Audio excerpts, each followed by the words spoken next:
POV. I'm freeze because of shock, and I can take my eyes from the door where Stella went out. I can't believe that she will shout on me because of so much madness. I looked to my younger brother when I heard him laugh so hard, as if there is no tomorrow. When he realized that I am looking at him, he stopped laughing but he didn't erase his smile. He stood up and went on me. Then he pat my shoulder. That is frightening. I whispered to myself. I heard my brother laugh again. I feel goosebumps. Natatawa pang sabi ng kapatid ko na pinapalo-palo pang balikat ko na mahina. Bumuntong hininga naman ako. Tumigil naman to sa pagtawa. Napaka-effortless mo naman kasi kay Stella, kuya. Sabi nito bigla sa akin. Bumaling ako sa kapatid ko. What's with the look? Natatawang tanong pa nito sa akin. Umiwas ako ng tingin dito. I thought you are planning to court my girlfriend. Pasimpleng tanong ko dito. Tumawa naman to ng mahina. Napakunot noon naman ako. Do you let me? Tanong pa nito na ikinatingin ko dito ng masama. I won't let you. Madiin kong sagot dito. Possessive boyfriend. Tataw-tawang wika ni Aidan sa akin. Nagtaas to ng dalawang kamay nang tiningnan ko ulit to na masama. Easy bro, I'm not serious when I told you na sana ko nalang nanligaw kay Stella. I'm not traitor bro, and I'm not the bastard to steal what my brother's property. Nakangiti nitong wika sa akin. Nakahinga ako na maluwag at parang gusto kong mapangiti dahil sa sinabi nito, may property. Bakit nga ba kasi hindi ka gumawa ng paraan para magkapati kayo ni Stella, kuya? Girls needs their boyfriend's effort. Dapat hindi mo hinahayaang tumagal ang away niyo, kuya, kung ayaw mo wala siya sa'yo. Sabi ni Aidan na ikinatingin ko dito ng seryoso. Nag-a-advise lang naman ako, kuya. Dagdag nito, bumuntong hininga naman ako. I understand him. Do you think I'll be hurt if I'm not thinking about that? Mali ko, kuya. Kung ganon, bakit pinaabot mo pa ng 3 days ang away nyo? Tanong ulit ng kapatid ko na halata sa boses na dismayado ito sa akin. Tumingin ako sa mga mata nito. Because I prepared myself to become better and deserving boyfriend for her. Sagot ko sa kapatid ko nang initian pa ito. Napansin ko na parang nagulat pa to sa akin. Numiti rin to sa akin pagkatapos. That's good bro. And I'm happy to see your smile again and getting close to your handsome younger brother. Wika pa nito na parang proud na proud sa sarili. Halatang masaya to. So I just let him feel that. Aidan POV. Papunta ako ngayon sa opisina ni kuya para ibigay dito mga papeles na kailangan sa OJT namin para ito nang bahala kung anong ipapagawa sa amin. Ipinagkatiwala ko sa kapatid ko ang pamamahala sa amin dahil ito naman ang isa sa may-ari ng Fieros Hotel and Restaurant. Ako ang nakaisip na magkaroon ng Fieros Hotel and Restaurant kaya gusto ko na mag-aral ng HRM. Si kuya naman ang gumabay sa akin para maging successful ako sa aking plano, kaya para naging co-owner ko na rin to. But once I graduated, ibibigay na lahat sa akin ni kuyang authority sa pamamahala nitong FHR. Pagkarating ko sa opisina ni kuya, ay napakunot noo ako dahil sa naabutan kong nakatitig sa monitor ng computer at parang hindi pa ako nito napansin. Pasimple akong lumapit sa kapatid ko at pasimple ring sumilip sa tinitingnan nito sa monitor. Lalo kong napakunot noong namakita ko sina Stella, Yuan at Leonard. Mukhang nag-uusap ang mga to sa tapat ng kwarto ni Stella. Binigyan kami ni kuya ng mga kwarto kung saan pwede kaming manatili. Magkahiwalay na mga kwarto ang mga babae at lalaki. May patapik-tapik pa yang si Leonard kay Sislo, ha? Lupit din yang si Leonard eh. Halata namang may gusto kay Sislo. Hindi ko napigilang sabihin nung makita ko sa CCTV na tinatapik-tapik ni Leonard ang balikat ni Stella. bago nito ibinigay ang gamit ng sislo ko. Napatingin naman sa akin si kuya na parang ngayon lang nalaman na nandito ako. Nginitian ko to. Bumalik naman ang tingin nito sa monitor at ganun din ako. Hanip? May paakbay-akbay naman ng gago? Hirap talaga kapag magandang girlfriend. Daming bubuyog na umaaligid. Natatawang komento ko nung makita ko na umakbay naman si Yowan kay Stella. Tiningnan naman ako na masama ni kuya na ikinatawa ko naman lalo. Protect your girl, kuya. Don't let other guy touch your girl. Baka mamaya maagaw pa yan sa'yo. Pangaasar ko pa sa kapatid ko. Natutuwa lang ako dahil masyadong malaking tiwala ng kapatid ko kay Stella, which is good for relationship. This is the last time that I will let them touch my girl by their hands. Wika ng kapatid ko na may diin. Napaubo ko nang wala sa oras dahil sa sinabi nito at biglay natahimik ako. Really possessive. Stella POV. Nandito ako ngayon sa labas ng aking kwarto at nasa harapan ko ngayon sina Yuan at Leonard. Napansin ko na hawak ni Leonard ang shoulder bag ko na kanina ko pang hinahanap. Naroon kasi sa loob ng aking bag ang cellphone at wallet ko, kaya nga kanina pa ako natataranta at naghahanap. Sakto namang pagbukas ko ng pinto, ay bumungad sa aking harapan sina Yuan at Leonard. Naiwan mo sa restaurant kanina. Mabuti na lang at akong nakakita. Wika pa ni Leonard sa akin habang nakangiti. Ang tinutukoy ni Leonard the restaurant ay parte ng Ferros Hotel and Restaurant kung saan nakapwesto sa ibaba ng building. Combination kasi ng hotel at restaurant ang negosyo ni Aidan at obvious naman yun sa pangalan. Tiningnan ko si Leonard at ngumiti dito. Maraming salamat Leonard ha. Pasasalamat ko dito bago kinuha ang aking shoulder bag na inabot nito sa akin. You are always welcome. Nakangiting sagot naman ni Leonard na tinapik-tapik pa ang aking balikat. Tanda na nagsasabi to ng totoo. Muli akong ngumiti dito. Stella? Agaw pansin ni Yuan at bumaling naman ako. Bakit Yuan? Tanong ko dito habang nakangiti. May dumi ka sa balikat. Wika nito na ikinukunot noo ko. Ha? Nasaan? Tanong ko na sinimula ng pagpagan ng aking balikat. Ako na lang magtatanggal. Wika pa ni Yuan kaya napatigil ako sa aking ginagawa. Nagulat ako nung akbayan ako nito. Bahagya pa ako nitong inilayo kay Leonard para mapalapit dito. Napakunot noo ako. Anong ginagawa mo? Nagtatakang tanong ko kay Yuan. Nakita ko pa ang naging reaksyon ni Leonard. Mukhang nagulat din to sa ginawa ni Yuan. Hindi ka dapat masyadong nakikipag-close sa ibang lalaki, Stella. Baka magselo sa iyong boyfriend mo. Sagot nito na nagpagulo lalo ng utak ko. Hindi ko kasi maintindihan ng mga sinasabi nito. Ano magseselos? Ikaibigan ko lang naman si Leonard eh. Katwiran ko naman dito. Kahit na, maikling sagot ni Yuan habang nakatingin kay Leonard. Mukha namang hindi pa rin nahihimasmasan si Leonard sa gulat dahil nakatulala pa rin to. Ano bang pinagsasabi mo Yuan? Saka bakit ba akbay-akbay ka pa dyan? Baka nga ikaw pang pagsalosan ng boyfriend ko eh. Yun ay kung magsaselos nga siya.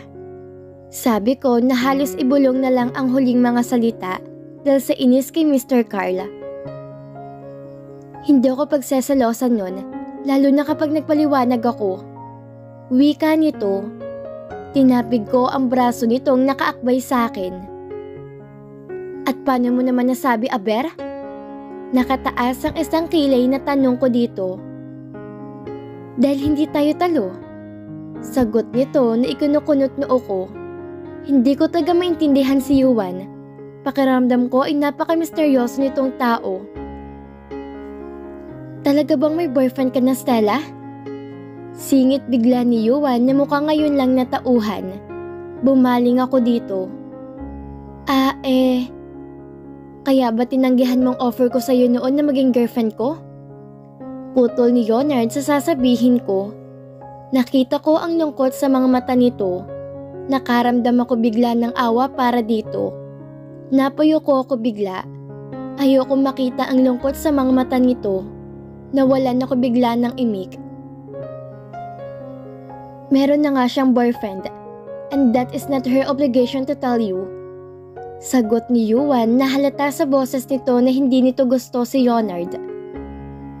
I understand. Sige, mauna na ako. Paalam na lang ni Leonard sa amin bago tumalikod. Yuan POV. Sinundan ko ng tingin si Leonard habang papalayo ito. Hindi ko alam kung bakit hindi magandang pakiramdam ko dito. Bakit mo naman ginawa yun kay Leonard? Tanong bigla ni Stella na ikinalingon ko dito. Nakita ko ang kunot na kunot nitong noo na para bang takang-taka sa ikinikilos ko kanina. Napabuntong hininga na naman ako. Wala lang. Baliwalang sagot ko dito na umiwas na ng tingin. Ha? Halatang naguguluhan na reaksyon nito. Don't mind that. Sabi ko na lang dito. Paano hindi ko iisipin? Ikaibigan ko yung... Hindi na naituloy ni Stella ang sasabihin nito dahil biglang bumukas ang pinto ng kwarto ng mga to. Dumungaw mula roon si Marigold. O Yuan, nandiyan ka pala. Gulat na reaksyon ni Marigold nung makita ako. Ngumiti naman ako dito ng bahagya. Sige, mauna na ako. Paalam ko na lang sa mga ito. Tiningnan ko si Stella at napansin ko na nakatingin pa rin to sa akin, na parang naghihintay pa rin sa iba ko pang sasabihin. Nag-hand gesture na lang ako para ipaalam dito na aalis na ako. Hindi naman nag-react si Stella, kaya tumalikod na ako sa mga to at nagsimula na maglakad. Huminga ako ng malalim. Bakit ko nga ba ginawa yun?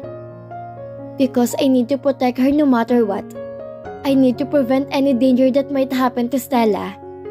And I think and feel that Leonard will be one of them. So I need to put away Stella from him as much as possible. Kailangan kong protektahan si Stella in a way na kailangan ko ring lumayo dito. Kahit pa gustong gusto ko na itong makasama. Stella POV.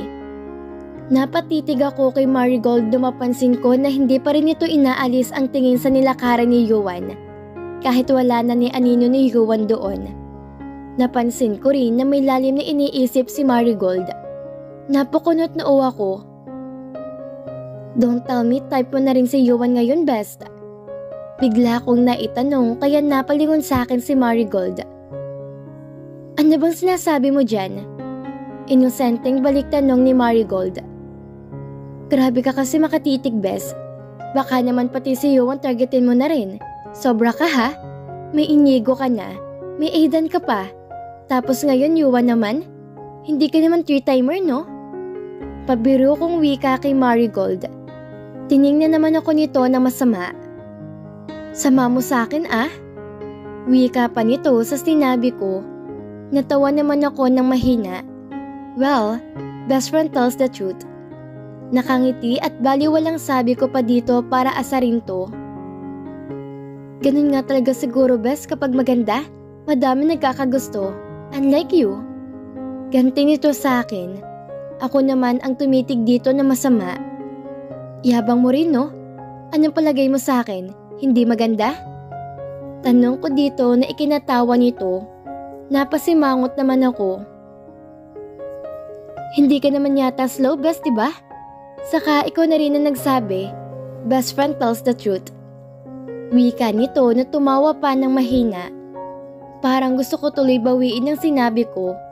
Napasimangot ako lalo. Tumigil naman sa pagtawa si Marigold at tumingin sa akin. But true friend will also tease you because they are comfortable with your company. I'm just kidding, best. Bawi nito na ikinangiti ko. I love you, best. Nasabi ko pa dito dahil sa tuwa. Tumingin sa akin si Marigold at inirapan ako bigla. Natawa ko ng mahina. Mukhang nakornihan to sa sinabi ko. Tell that to your boyfriend. Saka magbati na nga kayo para mawala ng senti mo. Wika nito na pinaikot ulit ang mga mata. Natigilan naman ako at napabuntong hininga. Tumingin naman sa akin ng seryoso si Marigold.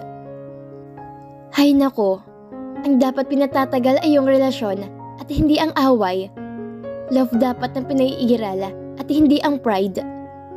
Sabi pa nito na nag-cross pa ng braso dahil mukhang nai-stress na rin to sa akin. Napadpad kami ni Marigold sa first floor ng building para kumain ng lunch. Pagkalapag pa lang ng aming order sa mesa, ay agad na kumain si Marigold. Mukhang gutom na nga to. Na makailang subo na to ng pagkain ay bumaling to saglit sa akin. Alam mo ba kung bakit sinundan ko ang tingin si Yuan kanina? Tanong nito bigla na ikinatigil ko sa pagkain at ikinatingin ko dito. Bakit nga ba? Curious na tanong ko dito. Hindi agad umimik si Marigold.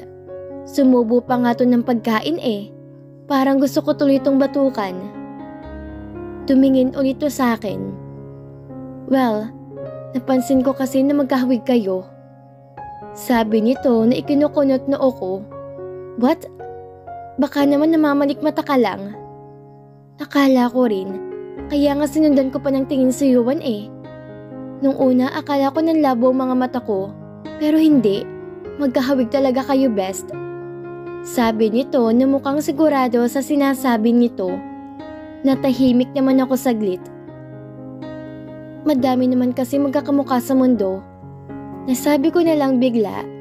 Napaisip naman si Marigold sa sinabi ko. Sabagay, tama ka. Actually, ang naisip ko nga baka kayo ang meant to be best. Di ba sabi nila kapag may pagkakahawig ka sa isang lalaki, yun ang makakatuluyan mo? Tanong pa ni Marigold na todong ngingiti-ngiti pa. Mukhang nangaasar ito. Hindi rin naman siguro. Sagot ko kay Marigold habang iniisip kung may pagkakahawig ba kami ni Mr. Carla. Yee, loyal. Panunokso pa nito sa akin na para bang may idea to sa iniisip ko.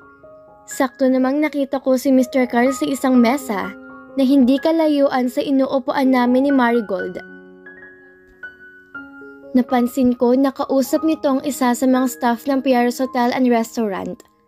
Nakaramdaman naman ako ng biglang inis para dito. Hanggang dito ba naman? Negosyo pa rin ang iniisip ng lalaking yun? Hays. Napatingin bigla sa gawi ko si Mr. Carl. Nagkatinginan kami nito. Hindi ko naman napigilan na irapan ito. Umiwas na rin ako dito ng tingin pagkatapos. Pagkatapos namin kumain ng tanghalian ni Marigold, ay napagkasunduan namin na libutin muna ang FHR para maging familiar kami sa lugar bago magsimula ang OJT namin bukas. Pinayagan naman kami ng kasama naming prof na si Ma'am Ligaya, kaya naman go na go kami ni Marigold. Na mapagod kami ni Marigold sa paglilibot, ay bumalik na kami sa room namin para makapagpahinga. 5 kaming natutulog sa isang room. 30 kami magkakaklase, kaya bali 6 na kwarto ang nagamit namin. Ang swerte nga namin para makapagstay sa magandang kwarto eh. Mabuti na lang at kakaunti ngayon ang tinatanggap na guest ng FHR, kaya naman may space pa halos ng karamihan ng kwarto. Napangiti ako at humiga sa kama. Hindi ko namalaya na nakatulog na pala ako. Nagising ako nung marinig ko ang ingay ng mga ka-roommate ko. Nakita ko na nagkakasiyahan pala ang mga to sa paglalaro ng cards.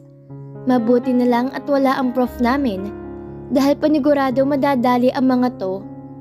Hindi ko na lang pinansin ang mga to at tiningnan ko na lang ang oras sa aking cellphone.